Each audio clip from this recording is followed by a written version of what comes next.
Good morning and welcome to this webinar on the power of influencer marketing for brands. My name is Aurelia Butler-Ball and I'm a commercial lawyer here at Irwin Mitchell, specialising in media law. Now, I'm lucky enough to work with a number of brands, influencers and agencies, helping them with all their legal issues in connection with influencer marketing. So I often get to see firsthand the incredible impact influencer marketing can have for a brand when it's done right. Joining me today to discuss why influencer marketing is so effective and how best to use it is Timo Aamu, CEO and founder of the agency Fanbytes, who has helped many brands such as Warner Music, Deliveroo and Sony connect with the Gen Z audience. Also joining us today, we have influencers PJ and Kevin, creators of the hit podcast I'm Grand Mam, who have worked with a number of large brands on their marketing campaigns. Now, we'll be answering questions towards the end of the talk, so please do submit any you may have using the Q&A tool on your screen, and please leave your name and contact details in case we don't get to them, and we'll follow up with you after the session. Right, to kick off, Timo, Forbes magazine has said your agency Fanbytes had cracked the code for millennial engagement.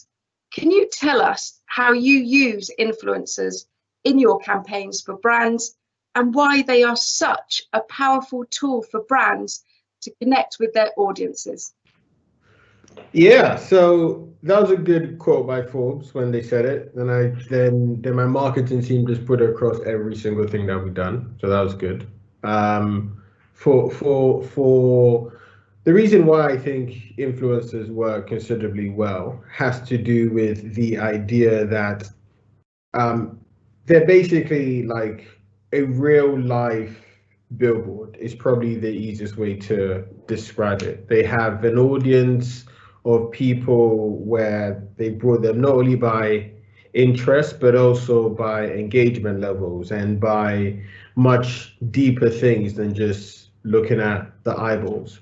And so when you start to think about it, you start thinking, right, they've got engagement, they've got depth, they've got breadth as well. It just makes perfect sense for these guys to be used as our vehicle to grow. And so that really has been the ethos behind it. And the other thing is also, I personally think, and as part of Fanbytes, we also have a talent division where we manage talent. I personally think that the next billion-dollar company is going to be founded by an influencer.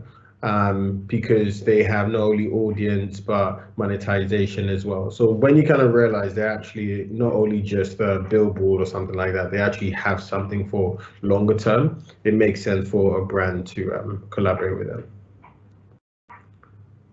That's really fascinating. The idea that they could be the founders of the next billion-dollar company is incredible and a testament to the real impact that they have. PJ and Kevin, you've done some fantastic campaigns with a number of well-known brands.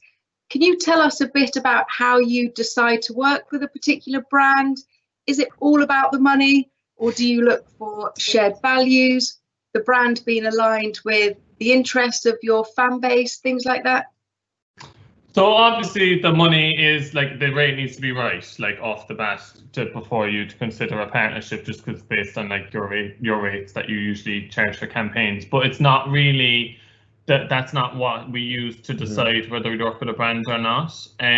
We always look at a brand and go, oh, is this something we'd use ourselves, or is this something we want to assign our brand to? Because it's our brand we're putting with. It's like a collaboration. It's not like they're not just using us as like a platform. It's a collaboration with our brand and theirs. So we want to make sure that our brand values align with theirs before we ever do a collaboration. Yeah, I would say podcasting is a very like intimate form of media. A lot of the time people are listening to it by themselves when they're going for a walk, when they're driving in the car. A lot of it is like very personal, and I think with that, if we're doing any kind of collaborations or any kind of ads through the podcast, I think because people know us quite well on a personal level, they'll be able to see through it straight away if it seems like something that we're just doing solely for the purpose of money, and whether it's a brand that we would actually get behind by ourselves. We were actually doing the podcast for a whole year before we had any kind of like branded segments or any kind of adverts within it. So like over that time, listeners who have been listening to us for 12 months really got to know us, I suppose, and because we're having a chat at our kitchen table essentially, and we're speaking quite candidly, we're very open about, you know, things that we like ourselves anyway. I mean, in the very first episode, one of the things we did do was we were like, if this should ever take off, what kind of brands do we see ourselves working with? And at the time, I remember, like, we were just doing it purely for the laugh, and we were saying like outrageous brands. We were like, oh, we'd love to do some Jo Malone because we love the scents. We'd love a few candles for the house. And it's weird because from that, there's were like 3 of the brands that we actually mentioned in that very first episode. We were like, oh my God, guys, like, just listen to your pilot episode, would love to get some kind of a partnership going. So I think, yeah, it is the fact that people know us quite well. Like, a lot of people often say to us, like, having the podcast is like, they feel like they're the third best friend sitting in the room having a cup of tea with us. So I think there's just huge transparency. So it would be very evident if we didn't, if we did just go purely for the money. Yeah, like, as for example, like as an LGBTQ plus podcast, and on our social media, we do collabs on our social media channels as well. We were approached by a brand who has ties, like, who has like a background in Russia, and we were like, oh, so what's your stance on all the stuff that's going on within the queer community in Russia at the moment? And they weren't really able to give us a defined answer. So when they couldn't like actually give us their stance on it, or give us a line to talk to our followers about, we decided not to partner with them then, because there's no point in us partnering with a brand who doesn't share the same values as us. Exactly. And also, it's kind of a weird one because a lot of our audience, if we take a look like the demos, it's kind of like the breakdown is kind of like, it's actually like 90% female listening to us. Obviously we're 2 fellas or whatever, so some of the brands that are coming to us obviously are trying to like tap into our audience of females, and it's kind of between the age bracket of, let's say, 18 to 30 would be the highest demo. And like previous occasions, we've been approached by like hair brands, like PJ uses a bar of soap to wash his hair. So like, I mean, I'm all for the like bougie like hair products and stuff and all that, but we're kind of like, is it something that we're kind of going to be looking at? Or again, I think it would have been just like, because what we try and do as well with the ads, like we try and make them funny, like they're like a 30-second advert if we're placing them in the podcast, and we just relate them to what we're doing right now. We're like, oh my God, we're obsessed with this. And the thing is, we will never, if a brand approaches us and is like, oh, guys, really, how do you feel about doing a collab? And we might like the product like on first, like looking at it and taking a look at the website and stuff, but we will always ask, like, well, we need to actually try it. Obviously, we're not just going to say, oh my God, we are obsessed with this new, I don't know, fizzy drink, a taste divine, without having tasted, you know what I mean? Because we would never do that, because as well, we've been out and we've, like, Cork is very small. We've been home to Cork, and like, if people were to come up to us, and imagine if someone's come up to us and be like, oh my God, I bought that drink that you're promoting on the podcast, it was disgusting, what were you on about? Yeah. We'd be mortified. So yeah, I think it's just, a lot of it's about transparency. That's really interesting, the kind of authenticity that you really drive from your campaigns. And do you feel that the combination that you have for your audience being, you know, as you say, the kind of third best friend in the room, and also someone who is high profile and, you know, and relatively famous, it's a real alchemy, which is so powerful when you work with brands and communicate their message to that audience. Do you feel it is, you know, it's a very unique position of power and route to market for brands in that way? Yeah, definitely. But as well, I do think because we understand that, and we understand that, like, the power that we have, because people do trust our opinion, that we wouldn't abuse that power. So unless we like a brand, we're not going to, because there's been a couple of times where brands have just sent us a brief from me like, we'll give you X amount of money, say this, and I'm like, no, you need to send us the product. We're not just a media channel. We're not like, if you wanna do that, run your own social media campaign on your own channels with some media spend. If you wanna collaborate on some content that will actually in the long run better for you because it will resonate more with our audience, then work with us on the brief rather than just being prescriptive. Yeah, and as another example, like we spoke, like again going back to tea, we're always having like a cuppa as part of the podcast, and from like the first episode we mentioned how like neither of us like drink dairy or whatever, and we were saying that we love oat milk in a cup of tea. There's nothing better, and I think not to say we're the ones who introduced Ireland to the world of oat milk, but also yes we are. But like so many people got onto us, and we it was like a throwaway comment at the time. We were like, oh, we're making a cuppa, 2 sugars, throw in a bit of oat milk. The amount of people who got onto us and were like, oh my god guys, the oat milk has changed my life. Like everyone just started trying it without us being like, drink the oat milk, you know what I mean? We didn't even, it wasn't a campaign, it was just us throwing in a comment. And it was kind of, from then we were kind of like, Jesus Christ, there's so much weight to what we're saying. Like people are actually tapping into that. We were like, I didn't even remember mentioning the milk. You know what I mean? So it's really fascinating how much everyone is so tuned in on what you're saying. Like nothing's missed, and because it's a podcast, people do miss it or don't quite hear it, or they're on a noisy tube. They just rewind 30 seconds and they listen to it again. So it's podcasting is definitely one of the good ones. That's absolutely amazing, bringing oat milk to Ireland. Well done, guys. Timo, we've got some fantastic brands joining us today on this webinar, some of whom may be wondering how even to get started with an influencer marketing campaign, or wondering if their strategy is the right one. What kinds of performance metrics should brands be considering when thinking about which influencer to engage? Is it all about the number of followers they have, or are micro influencers the way to go? Do some social media platforms engage certain audiences better than others? What do you think, Timo? So I think the first thing when planning an influencer campaign, when thinking about your objectives, is not to go for things like views and impressions and all that stuff there. Primarily because I think you can get that as a media metric anywhere. You can buy this paid media and operate on a CPM and a CPV basis. So you shouldn't do that. And it's quite shocking how many people come to us and ask us this. Like Fanbytes at the moment, we are now like 50 people or something. And I'm not involved in the day-to-day stuff, but I always hear from our salespeople and our campaigns people, the brand wants views and impressions and brand awareness. And then often in these things, I'd go and say, well, but that's not really what they want.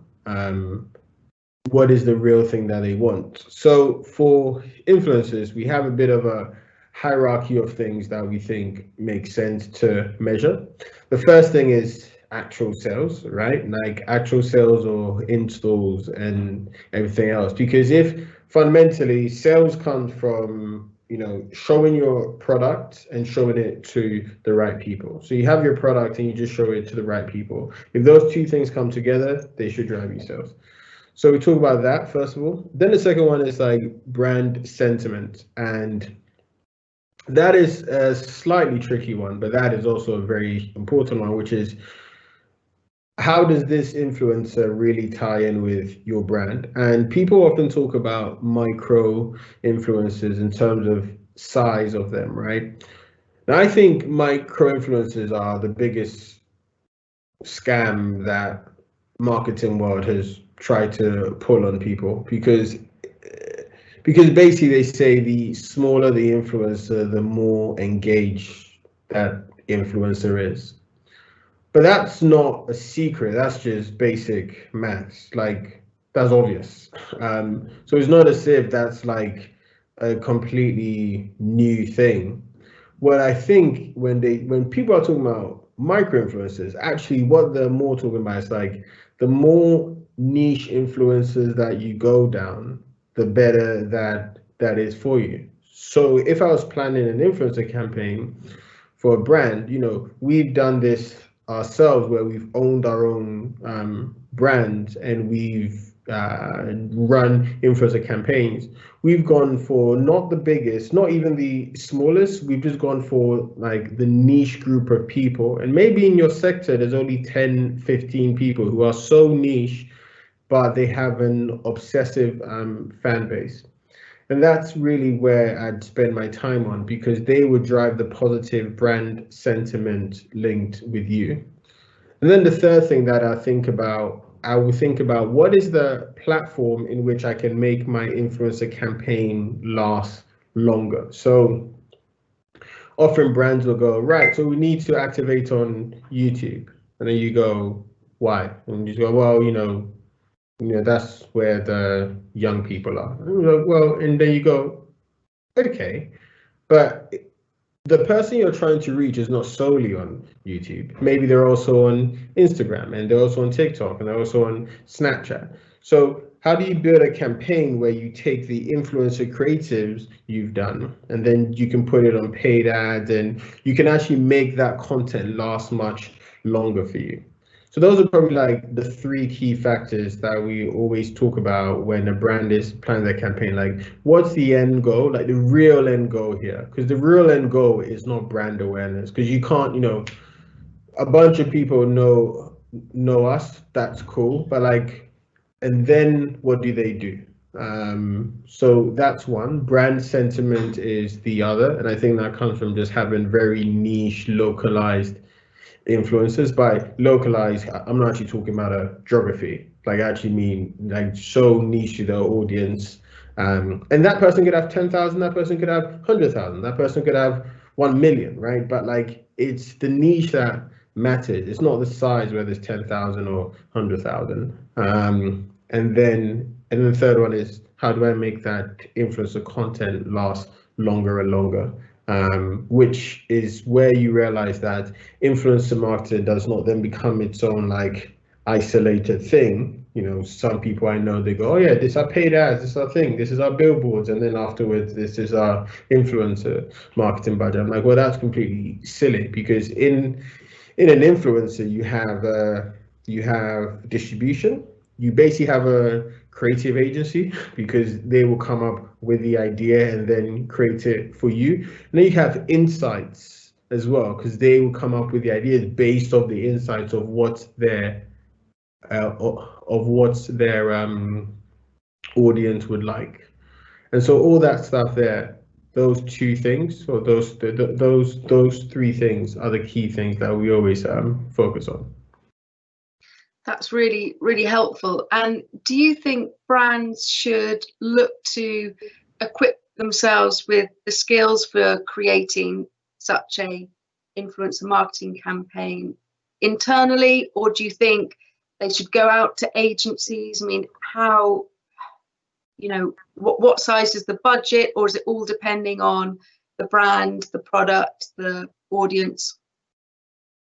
So I think it's dependent on the actual, so I think it's actually dependent on the insight that you have. So if, for example, you in-house don't have the capability to understand the audience, then you should use someone who understands the audience, right?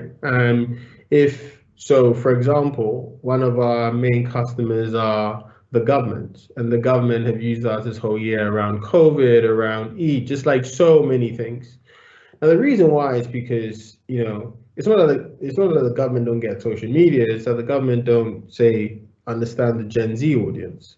And we've built a team of 50 people who are all a team of like Gen Z experts. So when that happens, it's like, that's a very easy way in which you go and bring an expert in. So I think going forward, what we're seeing is that brands and organizations, they are relying on people and relying on agencies as specialist agencies for the insight, for the insight and the execution, because actually just the execution by itself is not particularly like hard to do. It's when you then need the insight and like a scaled execution. So we work with some brands where we started off with them in the UK, and now we work with them across like 8 different countries, because that scale is something which they don't have in-house. So those are probably like the 2 key reasons why I'd say use an agency, if you're buying based on insight or if you're buying scale. If it's just like a short-term execution, we want to have 4 or 5 influencers talk about us, like that I personally don't think that you actually need to have a third party if you have the insight already. Yeah, so that campaign you've been working on for the government then to help communicate their message around COVID to the Gen Z audience. I mean, how do you even go about that? I mean, how do you even start? I guess, does the Gen Z audience begin to, think certain campaigns look uncool, or they're not as authentic as they could be? Might the bubble of influencer marketing burst if you're, if the government's trying to look too down with the kids in a way? How do you get around those issues? Well, you just don't make them seem like they're trying to be down with the kids. So you like stuff to do during lockdown, stuff to do around COVID, all these things, the influencers are just a vessel to communicate it. It's not as if they should start talking in a different way. The influencers are literally just a vessel to communicate that message in their own way.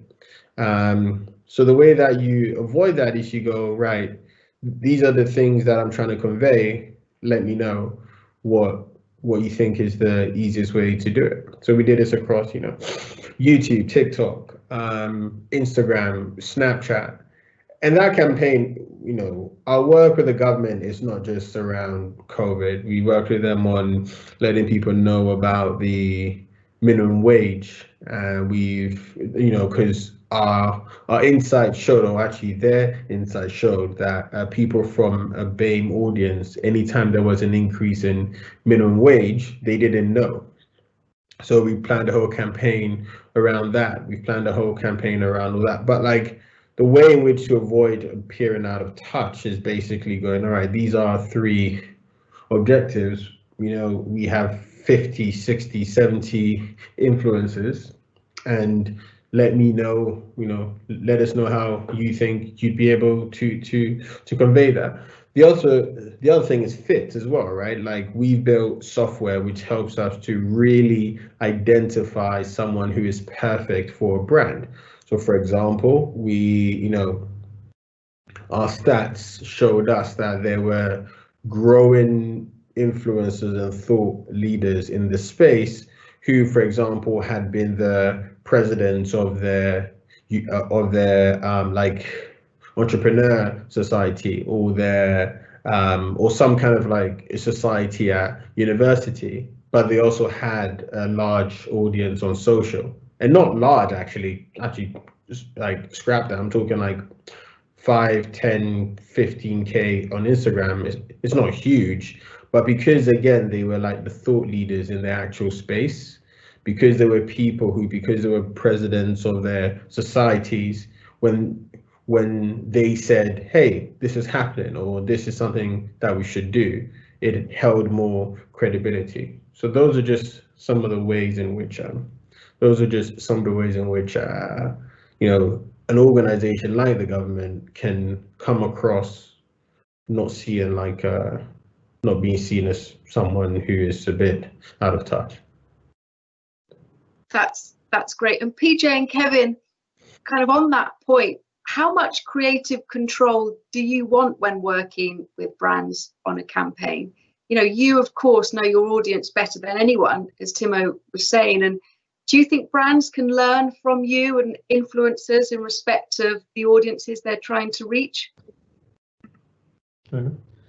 Yeah, completely. I mean, in terms of creative control, Obviously, there's certain deliverables, like certain key messages that brands are looking to communicate and get across with the audience. But I think one of the reasons, I suppose, we've been successful on like platform like Instagram and stuff, and what's led to other campaigns and other brands promoting us is they've seen like us take a product, we'll say like one of the first collaborations we've done, and we'll say that one campaign for this particular product, there was a load of Irish influencers kind of working on it, and like we got given a brief and stuff and whatever, but we were like, one thing that we wanted to do, especially when looking after our Instagram, because as I said, it's only been in the last 6 months really that we've started to like monetize it in the sense of creating paid promotions and collaborations. But we always like decided like from day one, instead of us just, you know, posing about a product and being like, love this guys, check it out, we always wanted to make whatever's like appearing on our feed, we wanted to like be entertaining or to like stand alone as an actual like piece of content. So we'll say like and in that sense as well, like because of that, because it's entertaining, because people like get a laugh off it or whatever, yeah, it's being shared like on our channels or whatever, and people are interacting, we're getting good engagement, but also people think it's a funny video, they're also sharing on their own stories to their own followers. Now they might only just have whatever 2,000, 3,000 themselves, but again, that's like completely extending our reach, and the engagement is up like big time there. So just to bring it back to like creative control, obviously, like I think it's just like back to that question. It's like if a brand's too prescriptive, the followers will know. Like, so they'll basically see the post and go, oh, this is an ad, and just like switch off. Whereas like if the brand works with us and lets us work with them, it allows it to feel more like our piece of content that features the product as opposed to an ad on our page.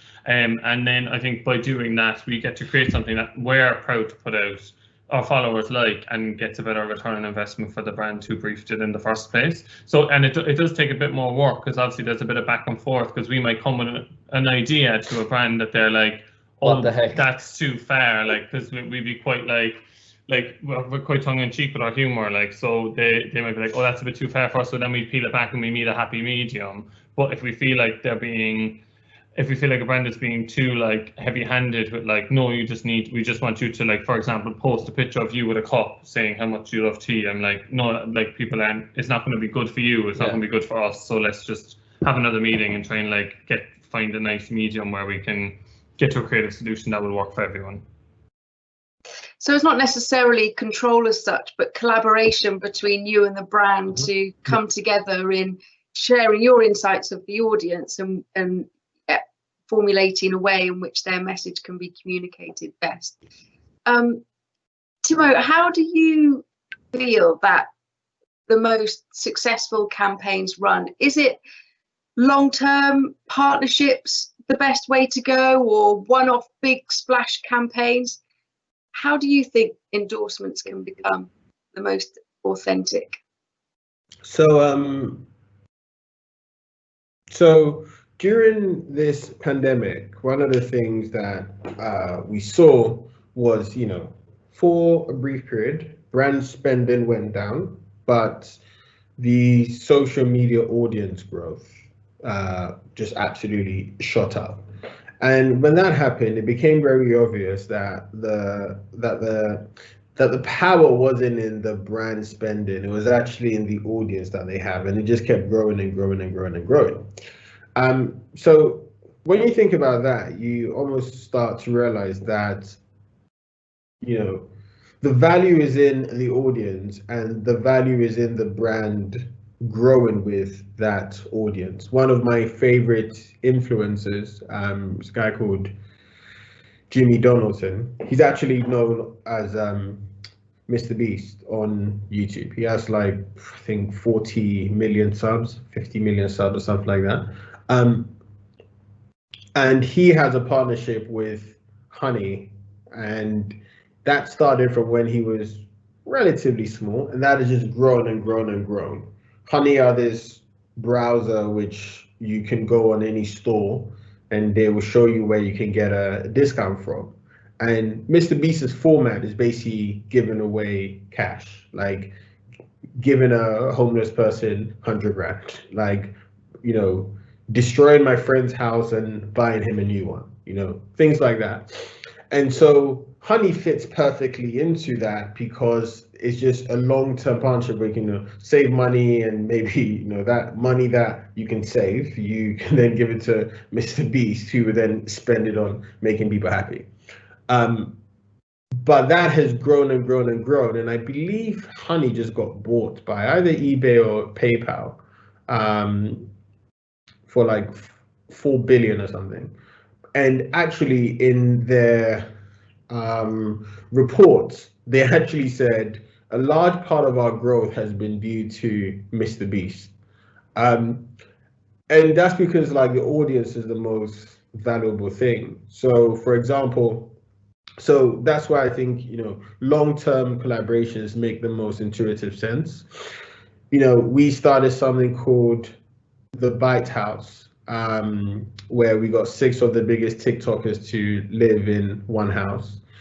And you have 4 people in there who are LGBT, and then you have, but in there, what we've done is we've now gone and done a partnership with a brand who's got a strong focus in there, but now they are even on the they're now on the ads, and they're on the billboards, and they're really integrated with that brand. And about a week ago, they came back to us and said like their social uplift and their sales have skyrocketed, and people are even buying their particular collection. So you get really, really good results when you focus on a long-term basis.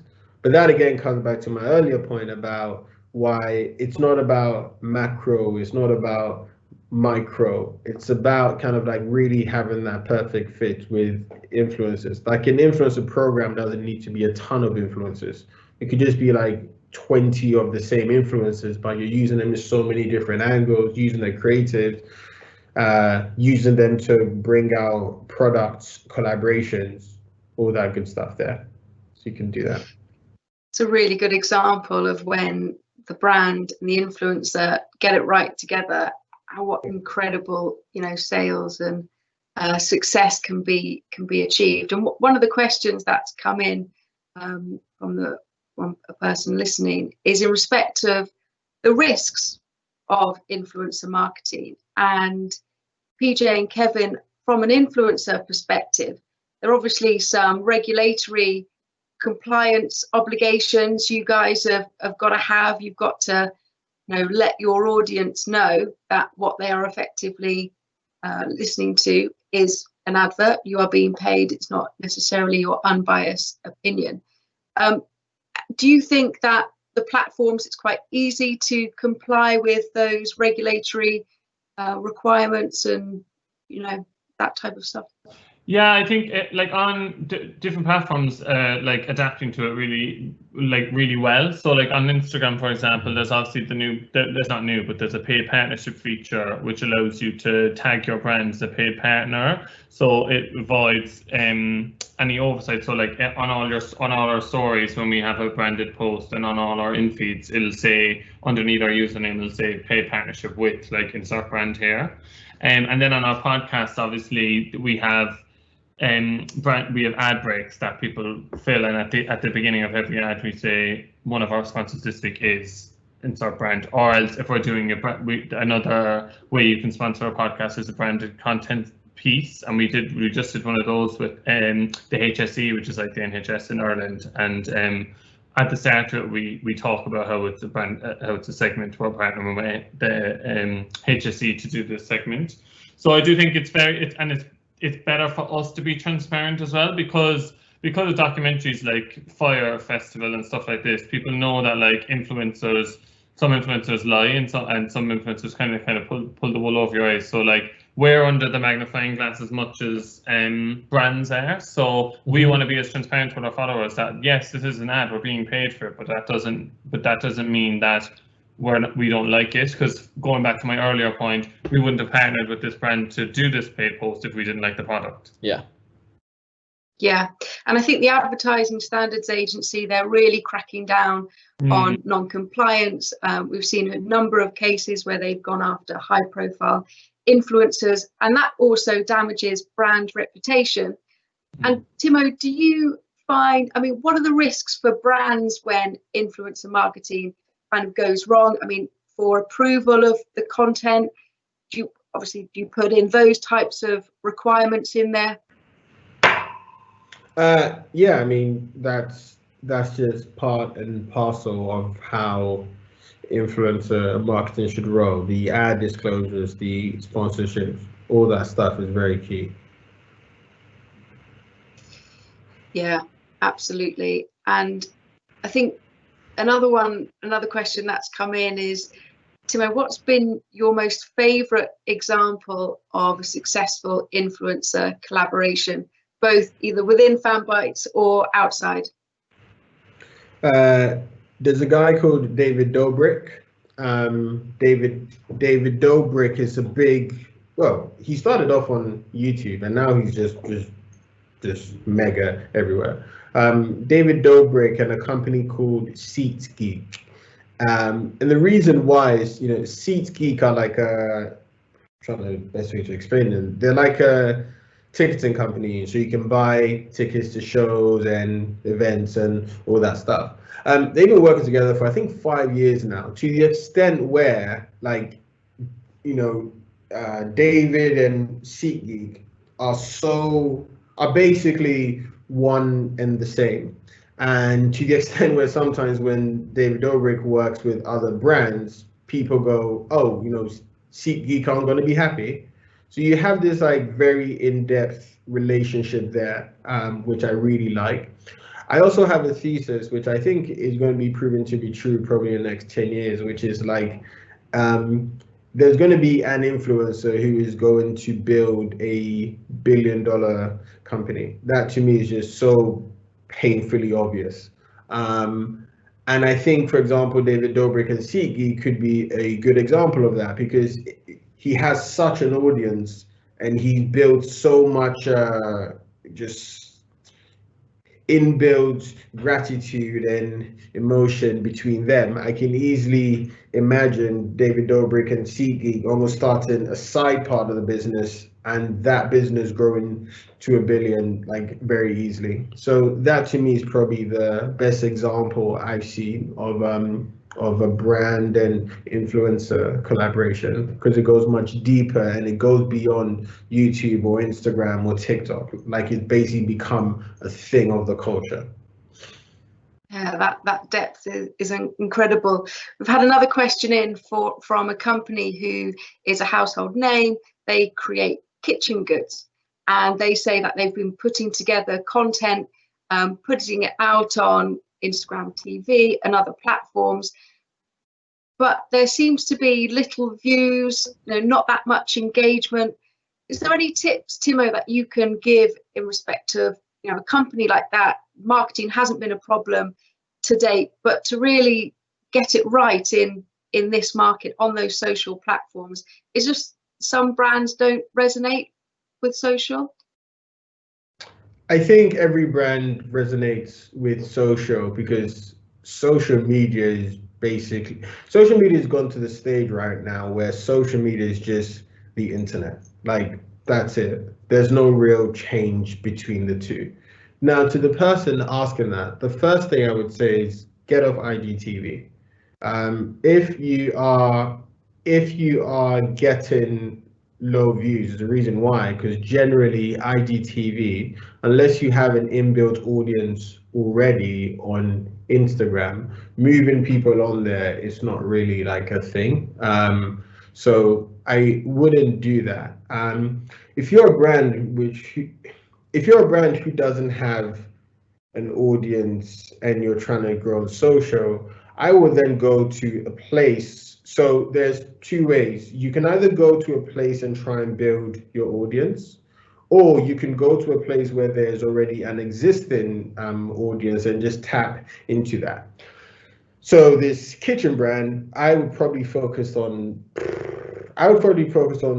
YouTube and TikTok. And on TikTok, I would basically, because on TikTok, there's so many really strong niches on there. I would just take this stuff there and I would start to just create like really crazy things that you wouldn't expect to see in a kitchen, or to use kitchen appliances for really crazy things. Like if you go on my LinkedIn, you'd actually see about a week ago, I posted about a guy who worked for a painting company, who had basically taken the paint from his company and had like created a bunch of random different colors and ways you could use paints. And he currently has 1.6 million fans on TikTok, and it's just him talking about paint and using it in random ways. That would be the strategy I would use for this type of brand. And then on YouTube, I would actually Google, there's something called Will It Blend? I don't know if you've heard about this, but this was in like 15 years ago, where to promote a blender, they just put a bunch of random things in there and said like, will it blend?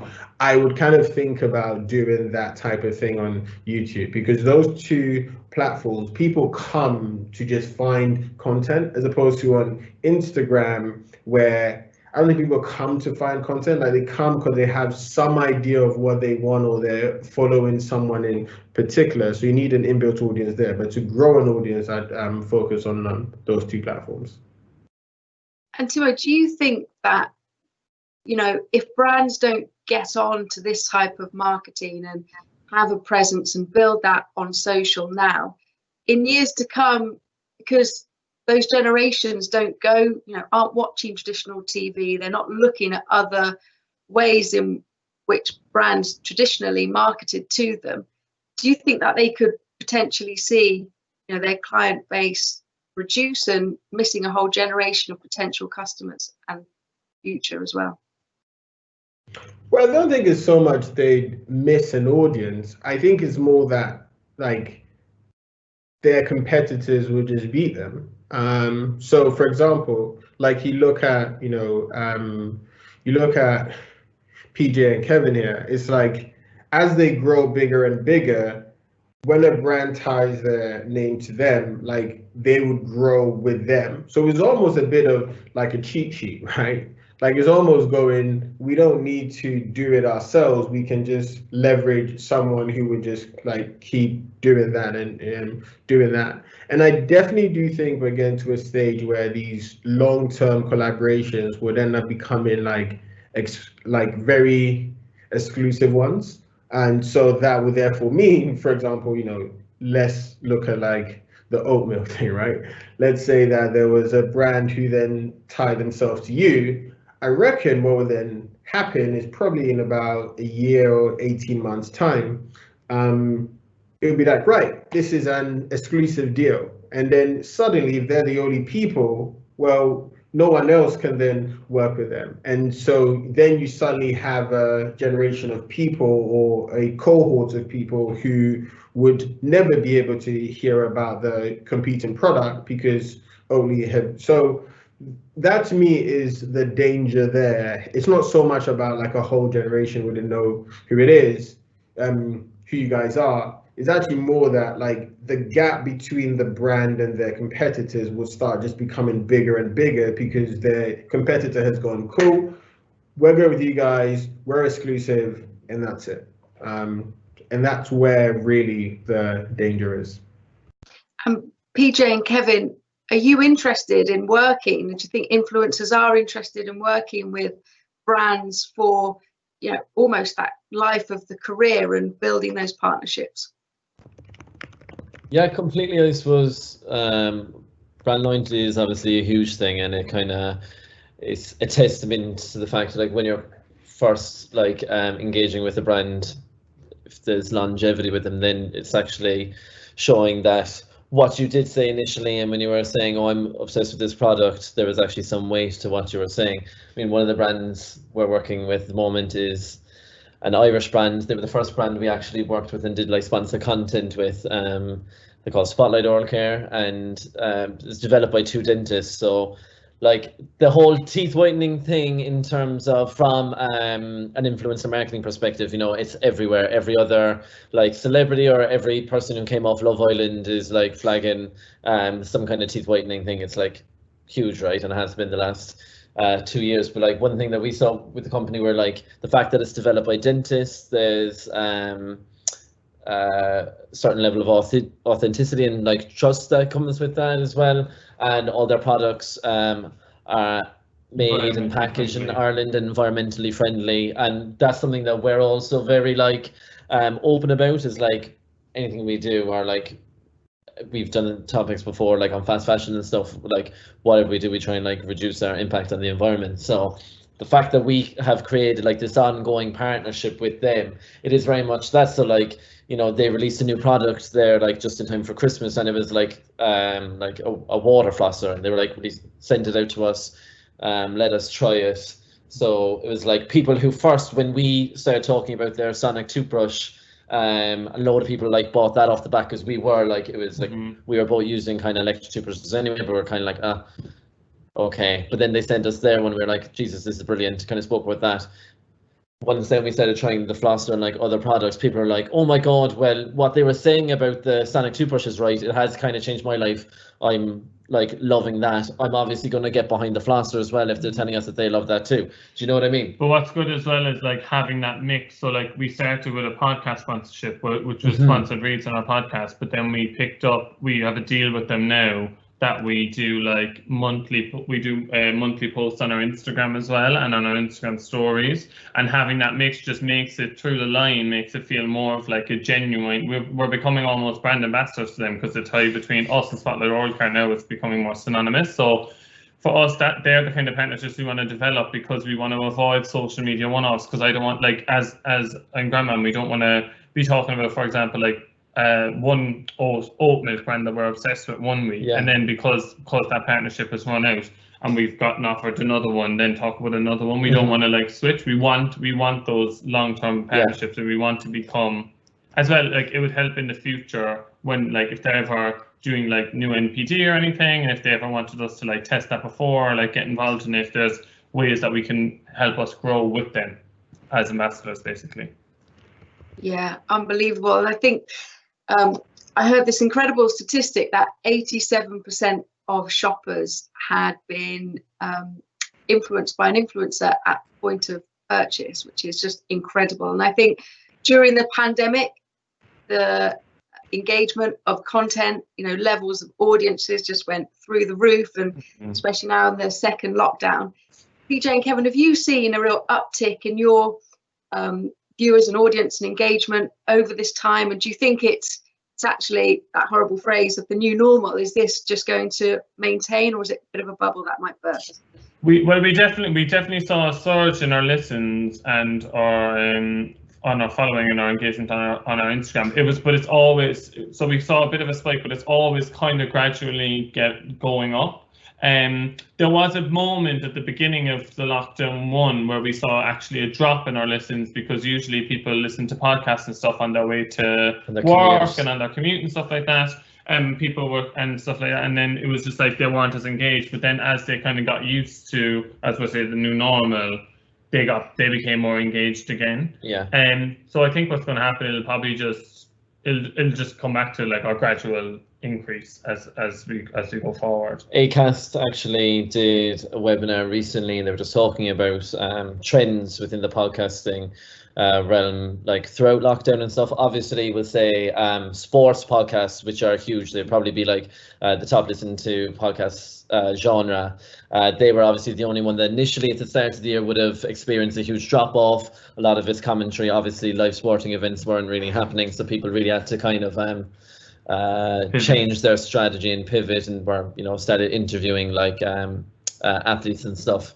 So that was kind of the only one that experienced the drop. But then when it came to, we'll say, restrictions and people being or advised only to be leaving the house for your hour's walk and stuff during the day, and everyone's living on top of each other and like in the home and stuff or whatever, and trying to get away from their annoying housemates or whatever. I don't know why I looked at you. I wasn't into, but I suppose it has, like, again, like podcasts have been growing like exponentially like over the last few years, but this year, especially towards the let's say the third and fourth quarters, has seen like a huge surge because it's like even the days getting shorter and stuff. Like they're like people are getting their walks in, they're listening, they want that, you know, company in their ears. You know, it's been a lonely year for a lot of people. So, and people not being able to see friends and stuff. And going back to what I said about podcast in that sense being seen as like that conversation with the friend or people who are on the other side of the world. Like a lot of our audience is, yeah, it's like 60% based in Ireland. I want to say another 15-20% over here, but then the other parts of the world is a lot of it would consist of like Irish expats. And one thing that's kind of recurring with regard to like some of the messages and the feedback we're receiving on socials or an email or whatever is like at a time when I haven't been able to go home and visit family in the last 6-7 months, like you guys have been a saving grace, because it's like it's just a, you know, a taste of home, and it's kind of, I feel like I'm, you know, having a chat with my best friend. I think basically just on your question, I think it will last because I think a lot of people have entered different categories. So like if you don't usually listen to podcasts, you started doing it in lockdown, or if you don't usually follow this person, you started doing it in lockdown, and now that you've entered that category, you're going to like continue like watching and listening to that type of content post lockdown. Yeah, well, your podcast has been an absolute sanctuary for me during this pandemic. So thank you so much. Thank you. And I urge everyone else to listen to it. And it's been unbelievably insightful and so useful to have Timo and PJ and Kevin joining us today. Thank you all so much. It's been brilliant. Everyone listening, I hope you've enjoyed it. I hope you've got some tips. Please feel free to get in touch with us here at Irwin Mitchell to talk all about influencer marketing and all the legal issues that might give rise to. There's a feedback form, so by all means fill in that. It'd be great to hear about what you've thought about the session today, and we will see you soon. Thanks again, everyone.